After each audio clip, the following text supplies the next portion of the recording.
آپ کو ایک اسٹیٹمنٹ یاد ہوگا، کارل مارکس نے کہا تھا کہ ابھی تک جو دنیا کے جو مشہور مفکر رہے ہیں انہوں نے سماج کو سمجھانے کی کوشش کی ہے، اسے انٹرپریٹ کرنے کی کوشش کی ہے۔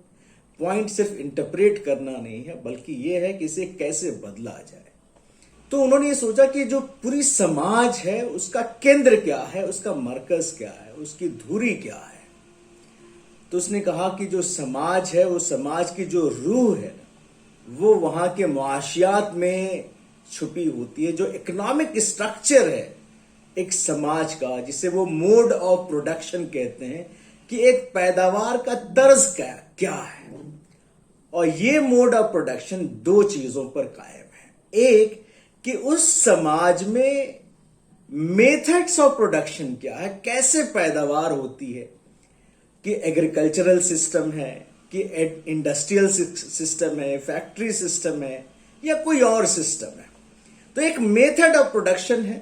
دوسرا اس بات پر منحصر ہے کہ اس سماج میں جو پروڈکشن ہے اس کی اونرشپ کیا ہے۔ Who owns what? Who does which job? Karl Marx کہتے ہیں کہ جو ایک سماج میں ڈسٹریبیوشن آف ویلتھ ہے، جو ملکیت کی تقسیم ہے، وہی جو بنیاد بناتی ہے، اور اسی بنیاد کی وجہ سے ایک سماج میں کلاس ڈویژن ہوتا ہے، لوگ طبقوں میں بٹ جاتے ہیں۔ Means that the distribution of wealth and work is the basis of class structure، کہ کس کے پاس کتنا ہے اور کس کے پاس کیا نہیں ہے، یہ بنیاد بنتی ہے کہ who owns what۔ پھر مارکس کہتے ہیں کہ جب کوئی بھی طبقات کے جو نظام ہے، یہ تمام جو کلاس سسٹم بنا ہوا ہے ایک سماج میں، کہ لوگ غریب ہیں، امیر ہیں، ورکرز ہیں، اونرز ہیں، برجوا ہیں، پرولیتاریت ہیں، یہ تمام چیزیں اس بات پر منحصر کرتی ہیں کہ who owns the means of production، یعنی کہ جو لوگ پروڈکشن یا پیداوار کے ذرائع کو اون کرتے ہیں، اس کے مالک ہوتے ہیں، وہی رولنگ کلاس ہوتے ہیں، اور جو لوگ اون نہیں کرتے وہ پرولیتاریت ہوتے ہیں، وہ ورکرز ہوتے ہیں۔ تو یہ جو کلاس ڈویژن جو بنا ہوا ہے ایک سماج میں، طبقے بنے ہوئے ہیں، وہ اس بات پر ہے کہ زمین کا مالک کون، جو ٹولز ہیں اس کا مالک کون، جو فیکٹری ہے اس کا مالک کون، یہ جو مینز آف پروڈکشن ہے اس کی مالک جو ہے، یہ جو مالک ہوتے ہیں یہ رولنگ کلاس بن جاتے ہیں۔ دوسرا وہ طبقہ ہوتا ہے جو کوئی چیز اون نہیں کرتا ہے ایکسپٹ لیبر۔ یہی دو چیزیں اس نے کہا کہ جو پورا سماج ہے، اور آپ کو یاد ہوگا جب میں کمیونسٹ مینیفیسٹو پہ بات کر رہا تھا، اس کی جو شروعاتی لائن ہے اسی میں یہ کہتے ہیں کہ the history of all hitherto existing society is a history of class struggle۔ دنیا کی تاریخ اٹھا کے دیکھ لیجیے، جو تاریخ دیکھتے ہیں تاریخ کسی اور چیز کی نہیں ہے، یہ تاریخ ہے کلاس اسٹرگل کی۔ ہر دور میں plebeian, patrician, master, slave, feudal lords and serf and capitalist class, اس میں بھی ایک پرولیتاریت ہوتا ہے، ایک برجوا ہوتا ہے۔ پھر دوسری بات کہتے ہیں کارل مارکس کہ جو سوشو اکنامک آرگنائزیشن ہے ایک سوسائٹی کا، اس کا جو بیس ہے، ایک سماج کی جو بنیاد ہے، جو فاؤنڈیشن ہے، جسے وہ کہتا ہے بیس جو ہے، وہ کیا ہے؟ وہ ہے اکنامکس، اکنامک اسٹرکچر۔ اور یہی معاشیات جو ہے، جو معاشی حالات ہیں، جو اکنامک فیکٹرز ہیں، یہی بیس ہے ایک سماج کا، اور اسی بیس پر سپر اسٹرکچر کھڑا ہوتا ہے، جسے ہم لاز کہہ لیں، گورنمنٹ کہہ لیں، ایجوکیشن کہہ لیں، ریلیجن کہہ دیں، آرٹ کہہ دیں، بلیف کہہ دیں، یا ویلیوز کہہ دیں۔ یہ ساری چیزیں جو سپر اسٹرکچر ہوتی ہیں، یہ جو ہے، یہ سپر اسٹرکچر ایک بیس پر کھڑا ہوتا ہے، وہ ہوتا ہے economic system of the society. تو economic organisation decides that what ought to be the nature of law, what ought to be the nature of government, what ought to be the nature of belief or value system in the society۔ جس طرح کے معاشی حالات ہوں گے، جس طرح کی اکنامک ریسورسز کا بٹوارا ہوگا، تقسیم ہوگا لوگوں میں، جو معاشی وسائل ہیں جس کے وہ طے کریں گے کہ کس طرح کا مذہب ہوگا، کس طرح کی سرکار ہوگی، کس طرح کے عقیدے ہوں گے، یقین ہوگا، اقدامات ہوں گے. یعنی کہ جو بھی رولنگ کلاس ہوتا ہے، جو بھی اون کرتا ہے، جس کے پاس ملکیت ہوتی ہے، جس کے پاس پیسہ ہوتا ہے، جس کے پاس زمین ہوتا ہے، فیکٹری ہوتا ہے، رسوخ ہوتے ہیں، وسائلوں کا مالک ہوتا ہے، وہی رولنگ کلاس ہوتا ہے ایک سماج کا، وہی حکمراں طبقہ ہوتا ہے، اور وہی طے کرتا ہے کہ حکومت کا مزاج کیسا ہوگا. تو یہ ایک بیس اور سپر اسٹرکچر کے بارے میں کارل مارکس اپنی بات رکھتا ہے. وہی کارل مارکس کہتا ہے کہ جو یہ اکنامک اسٹرکچر ہے، جو بیس ہے، یہ صرف اور صرف سماج کے تمام اداروں کی نوعیت ہی طے نہیں کرتا، بلکہ یہ بھی طے کرتا ہے کہ لوگ کیسے سوچیں. سوچنے کا جو طریقہ ہوتا ہے وہ بھی کنٹرول جو ہے یہی اکنامک اسٹرکچر کرتا ہے. کارل مارکس اپنی ایک کتاب لکھتے ہیں، اس کی پریفیس، اس کتاب کا نام ہے ایک کریٹیک آف پولیٹیکل اکانومی، جو 1859 میں پبلش ہوتی ہے. اس کے پریفیس میں لکھتے ہیں، کہتے ہیں، کافی انٹرسٹنگ اسٹیٹمنٹ ہے کہ it is not the consciousness of men that determines their existence but on the contrary their social existence that determines their consciousness. Marx وہیں پر ایک ٹرم استعمال کرتا ہے آئیڈیالوجی کا. وہ رولنگ آئیڈیالوجی جو ہے وہ ہوتی ہے جو اس زمانے کے رولنگ کلاس کے انٹرسٹ کو پروٹیکٹ کرتی ہے. آئیڈیالوجی کے معنی وہ سمجھاتا ہے کہ وہ تمام ideas, beliefs and values that reflect the interest of a particular class. کہتے ہیں کہ ایک سماج کا جو سب سے ڈومیننٹ بلیف ہوتا ہے، جو ویلیوز ہوتے ہیں، یہ وہی ہوتے ہیں جو اس زمانے کا رولنگ کلاس ہوتا ہے. جو رولنگ کلاس نہیں، جو سماج کے دوسرے طبقات ہیں، انہیں اسے ماننا ہوتا ہے کیونکہ ان کو لگتا ہے کہ یہ فطری ہے، یہ ضروری ہے، یہ قدرت کے بنائے ہوئے قاعدے ہیں. اور یہی کہتا ہے کہ جو عوام ہے، جو عام انسان ہے، وہ ایک فالس کانشیسنس میں رہتا ہے. اس کو لگتا ہے کہ ہر چیز میرٹ اور ڈیمیرٹ کی بنیاد پر ہوتی ہے، ہر چیز صلاحیت اور غیر صلاحیت کی بنیاد پر ہوتی ہے.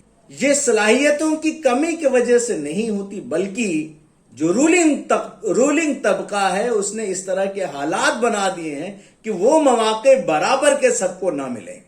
اور یہیں پر ایک پورا خاکہ کھینچتا ہے کلاس اسٹرگل کا، کہ جب اس دور کا خاکہ کھینچتا ہے کہ دیر واز اے پرائمیٹیو ٹائم، وہ ایک قدیم دور میں جب ایک سیٹلڈ سیولائزیشن نہیں تھا، اس زمانے کا سماج ایک پرائمیٹیو سوسائٹی تھی، ایک قدیم سماج تھا. اور جو قدیم سماج تھا وہ ایک پرائمیٹیو کمیونزم کا ماڈل استعمال کرتا. اس زمانے میں ایک کمیونسٹ لائف سٹائل تھی، ایک اس کو پرائمیٹیو کمیونزم کہتا ہے.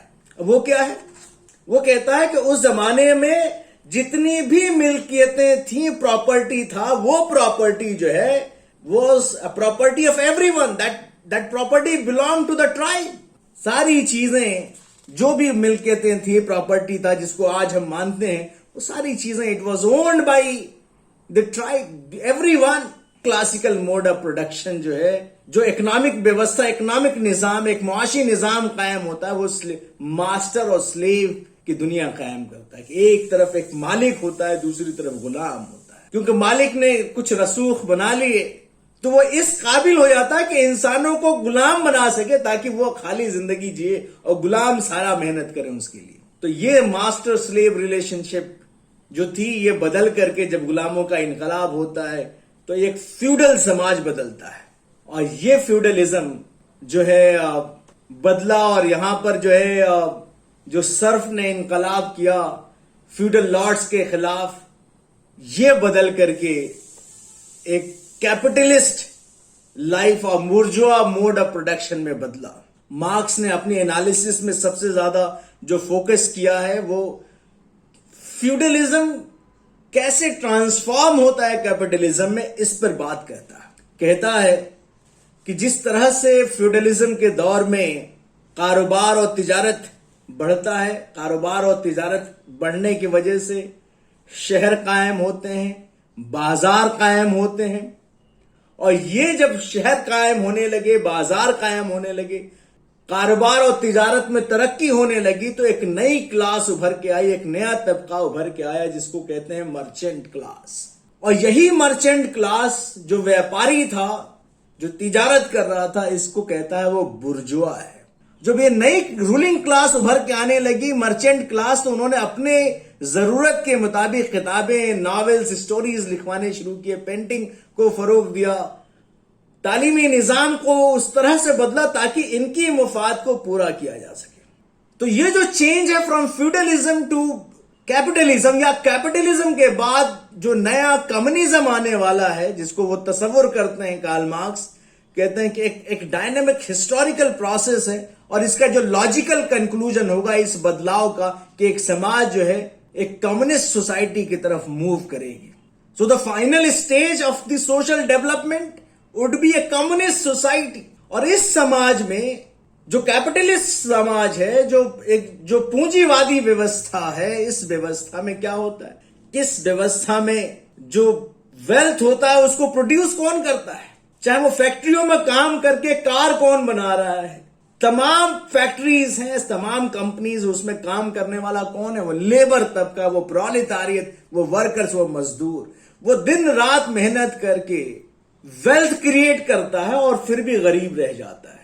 جو اپنی زندگی کے تمام کریم ٹائمز دیکھتا ہے، دن رات محنت کرتا ہے، وہ پھر بھی غریب ہو جاتا ہے. اور کیپٹلسٹ کلاس ہے، وہ صرف اور صرف اون کرتا ہے، اے سی میں بیٹھتا ہے، اچھی گاڑیوں میں گھومتا ہے، اور اس کے لیے محنت کمزور طبقہ کرتا ہے کہ ایک ویلدی کلاس کا انکم بڑھتا جاتا. وہ اونر ہے لینڈ کا، فیکٹری کا، مینس آف پروڈکشن کا. جو ایک لیبر طبقہ جو اون کرتا ہے اپنی لیبر کو، اپنی محنت کو، وہ غریب کا غریب ہوتا جا رہا ہے. جو کریٹر ہے ویلتھ کا، جو امیر طبقہ، وہ امیر ہوتا جا رہا ہے. کیونکہ اس طرح کی سنرچنا، اس طرح کے حالات بنا رکھے ہیں، جو غریب ہے اس کو ایک مواقع نہیں ملیں گے. اور ایک آدھ دو ماڈل کریٹ کر دیتے ہیں جس میں جو امیر، ایک غریب کا بچہ نکل کے آتا ہے، تاکہ ایک نشہ رہے لوگوں کے دل میں کہ ہم بھی امیر بن سکتے ہیں. کیونکہ آپ جو ہے ہماری لیبر کی جائز قیمت نہیں لگتی، ہماری لیبر کی اہمیت آپ صحیح نہیں لگاتے. کیونکہ آپ کے پاس پیسہ ہے، آپ ہماری بلیک میل کر دیتے ہیں. کیونکہ ہمارے پاس حالات نہیں ہے کہ ہم اپنی لیبر کا جائز قیمت وصول کر سکیں، اور آپ کے پاس اتنا رسوخ ہے کہ آپ مجھے سستے داموں میں خریدتے ہیں اور اپنے فائدے کے لیے استعمال کرتے ہیں. تو اس پورے پروڈکشن پروسیس میں بغیر لیبر کے پروڈکشن نہیں ہو سکتا، اور اس لیبر کے مفاد کو استعمال کر رہے ہیں. پھر وہ کہتا ہے کہ جو فیوڈلزم کا دور تھا، اس فیوڈلزم میں فیوڈل لارڈز کا کسی کے ساتھ کمپٹیشن نہیں تھا. جو زمیندار تھا وہ اپنے آپ میں مکمل تھا، اس کا رسوخ تھا. لیکن اس کیپٹلزم میں کمپٹیشن ہے. ایک جو کیپٹلسٹ ہے دوسرے کیپٹلسٹ کلاس سے کمپٹیشن میں ہے، اس لیے وہ زیادہ سے زیادہ سامان کی پیداوار کرتا ہے، مور اینڈ مور پروڈکشن، اور زیادہ سے زیادہ پیداوار کرنا چاہتا ہے سستے داموں میں، کم لاگت کا استعمال کر کے، کم قیمت کا استعمال کر کے زیادہ سے زیادہ پروڈکشن حاصل کرنا چاہتا ہے. اور اس اوور پروڈکشن جو ہے، اس اوور پروڈکشن میں نقصان کس کا ہوتا ہے؟ اس میں ایکسپلائٹ ہوتا ہے مزدور. More and more production means more and more exploitation of the labor class. The capitalist class grows, اس کی ترقی ہوتی رہتی ہے. And the proletariat class become more larger. غریب اور غریب ہوتا جاتا ہے. اس سماج کا جو wealth creator ہے وہ لیبر کلاس. یہ طبقہ جو ہے اس کا اتنا استحصال ہو رہا ہے، اتنا سوشل ہو رہا ہے، اور اس کی بیداری جو ہے مزدوروں کو نہیں ہے. اس ویلتھ کو پروڈکشن میں جو لیبر طبقہ ہے اس کو اس کی جائز مزدوری ملنی چاہیے. اور یہ جائز مزدوری تبھی ملے گی جہاں پر جب ایک سماج استحصال کی بنیاد پر قائم نہیں ہوگا بلکہ انصاف کی بنیاد پر قائم ہوگا. آپ کو یاد ہوگا جب میں کمیونسٹ مینیفیسٹو کے بارے میں ذکر کر رہا تھا تو وہ مزدوروں کے اندر بیداری پیدا کرنے کے لیے وہ پمفلیٹ لکھا گیا، اور ابھی تک کا انقلابی پمفلیٹ ہے پوری دنیا میں جسے پروڈیوس کیا گیا ہے. وہ یہی کہتا ہے کہ دنیا کے تمام مزدوروں ایک ہو جاؤ، تمہارے پاس کھونے کے لیے کچھ بھی نہیں ہے. اگر تم اکٹھا ہو گئے تو تم صرف ایک چیز کھو گے، وہ ہے تمہاری غلامی. اور جس دن تمہارے اندر بیداری آ جائے گی اور جب تم اپنی محنت کی قیمت سمجھنے لگو گے تب تمہارے حصے داری ملے گی، اور اس سماج کو بنانے میں تمہارا جو کردار ہے وہ کسی اور کا نہیں ہے۔ تو یہ انقلاب لانے کی بات کہتا بولتا ہے کہ یہ سماج جو ہے بدلے گا جب انقلاب آئے گا۔ وہ انقلاب لانے کی قوت صرف اور صرف جو ہے مزدور طبقے میں ہے، اور یہاں پر جب انقلاب آئے گا تو شروعاتی دور میں کہتا ہے کہ ڈکٹیٹرشپ آف پرولتاریت قائم ہوگا، کیونکہ اس زمانے کے جتنے ادارے ہیں جو رولنگ کلاس کو ڈومینیشن کے لیے بنائے گئے تھے، ان کے آئیڈیاز کو برقرار رکھنے کے لیے بنائے گئے تھے، ان کو لیول کرنا ضروری ہے، اس انقلاب کو بچانا ضروری ہے، کیونکہ یہ رولنگ طبقہ جو ہے، یہ جو برجوا جو ہے بڑا ہوشیار قوم ہے اور کسی وقت آپ کی شاسن کو پلٹ سکتا ہے، تو پہلے ان کے وجود کو ختم کرنا پڑے گا، تبھی ہم ایک سماج میں ایک کلاس لیس سوسائٹی کو کہتے ہیں کہ پھر ہمارا سوشلزم قائم ہوگا، اور اس سوشلزم میں جتنے بھی وسائل ہیں جس کو کبھی کیپٹلسٹ کلاس نے اون کیا تو اس کو سرکاری بنانی پڑے گی، سرکار کو اس کے اوپر قبضہ کرنا پڑے گا، اور پھر سرکار کو بانٹنا پڑے گا، اور پھر یہ جب ہوگا دھیرے دھیرے جب یہ قائم ہو جائے گا تو پھر ہم نیکسٹ اسٹیٹ کے لیول پہ جائیں گے جو ہوگا کمیونزم قائم ہوگا۔ تو کس طرح کا سماج کا وہ تصور کرتا ہے کارل مارکس؟ کارل مارکس ایک ایسے سماج کا تصور کرتا ہے جہاں پر سماج میں کسی بھی طرح کا کلاس ڈویژن نہیں ہو، لوگ طبقات میں نہ بٹے ہوں، سماج کلاس لیس ہونی چاہیے، کوئی بھی طبقہ سپیریئر اور انفیریئر نہ ہو، ایک ایسا سماج جہاں پر پرائیویٹ پراپرٹی کا کوئی وجود نہ ہو، ایک ایسا سماج جہاں پر غریبی نہ ہو، جہاں پر کوئی ویلتھ نہ ہو، ایک ایسا سماج جہاں پر کوئی اسٹیٹ نہ ہو، گورنمنٹ نہ ہو، کیونکہ مارکس کہتا ہے کہ اسٹیٹ ہے کیا؟ ایک اسٹیٹ ایک ایسا انسٹرومنٹ ہے، ذریعہ ہے جو کلاس آپریشن کو سپورٹ کرتا ہے، اسی کا استعمال کر کے اسٹیٹ کے پولیس، اسٹیٹ کے ملٹری، اسٹیٹ کی انٹیلیجنس ایجنسیز کا استعمال کر کے آندولنوں کو روکا گیا، یہ آپریشن کا انسٹرومنٹ ہے، یہ سوشل کا ہے۔ کہتا ہے کہ اس کلاس لیس سوسائٹی میں اسٹیٹ کی ضرورت نہیں ہے، اور اینجلز کی بات مانے وہ کہتے ہیں کہ اسٹیٹ ول ویدر اوے، اپنے آپ ختم ہو جائے گا۔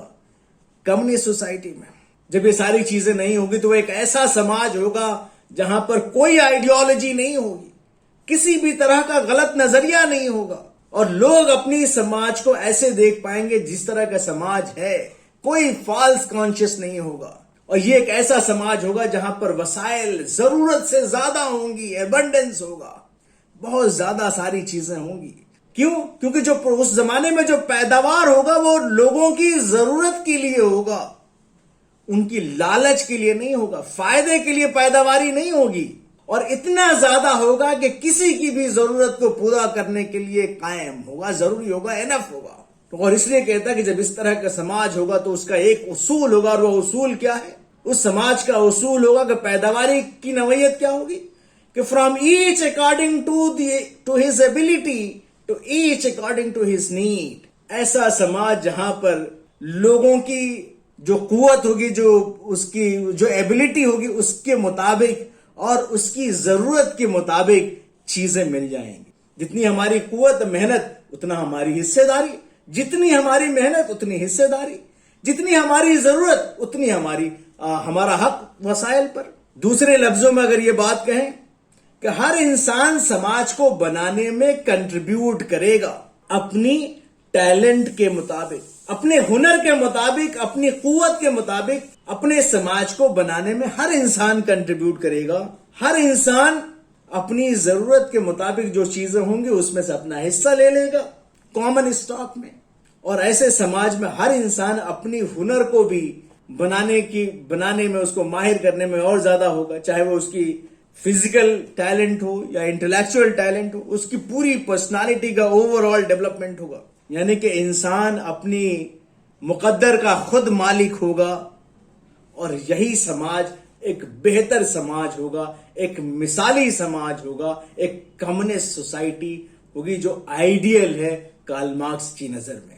اگر آپ لوگوں کے پاس کوئی سوال ہو تو اس پہ ہم بات آگے کر سکتے ہیں، آپ اپنے سوال پوچھ لیجیے۔